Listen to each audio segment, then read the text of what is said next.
हरे कृष्णा। आज का हमारा सत्संग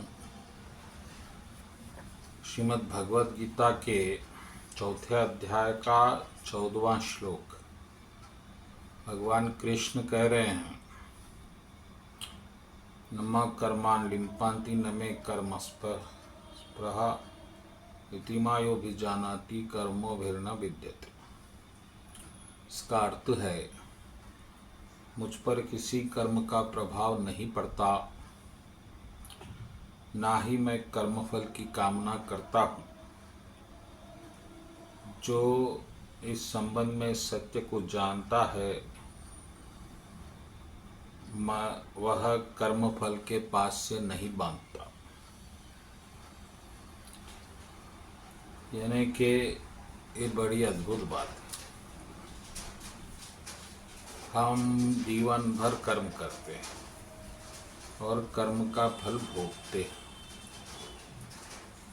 इसके विपरीत भगवान कृष्ण कह रहे हैं कि ना ही मुझे कर्म का स्पृहा यानी छी सकते हैं, ना ही कर्मफल लिम्पन्ति यानी मुझ में लिप्त, मैं कर्मफल में लिप्त होता।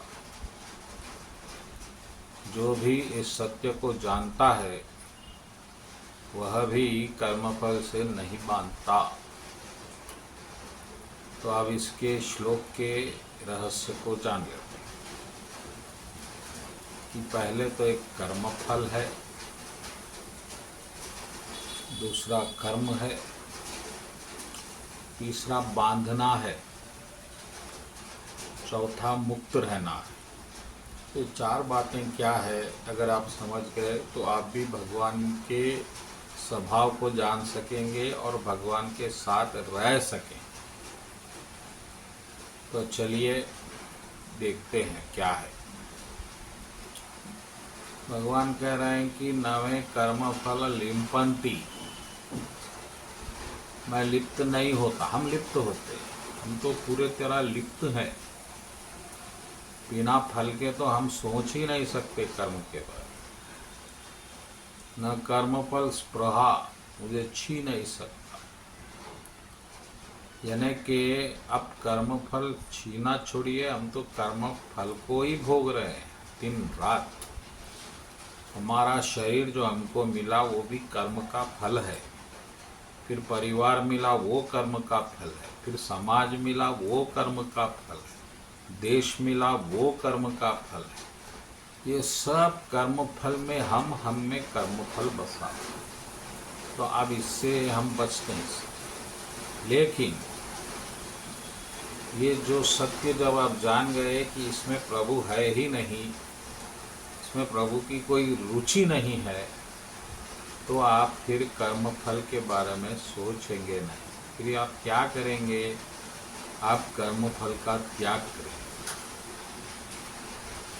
त्याग करेंगे का क्या अर्थ है? त्याग करेंगे यानी उसमें आप लिम्पित नहीं होंगे, उसको भोगेंगे नहीं,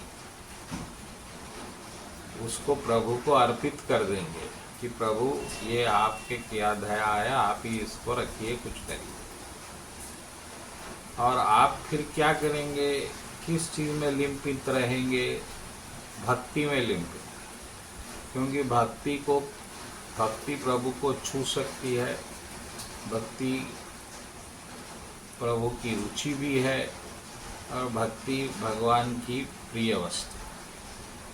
तो आप कर्मफल से जुड़े हुए रहने के कारण प्रभु से दूर रहे, क्योंकि प्रभु तो उसमें है नहीं और आप उसमें डूबे हुए हैं।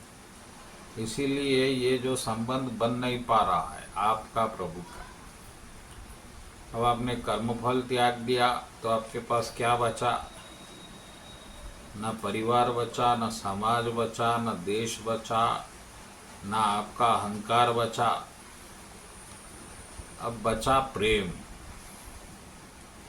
अब आप में जो प्रेम है, तत्व है, वो प्रेम आप प्रभु को अर्पित कर सकेंगे। और अगर आप कर्मफल से जुड़े हुए हैं तो आप हमेशा कर्मफल के भोग में रहेंगे, प्रभु का विस्मरण हो जाएगा, भूल जाएंगे भगवान को और कभी प्रभु की प्राप्ति नहीं कर सके।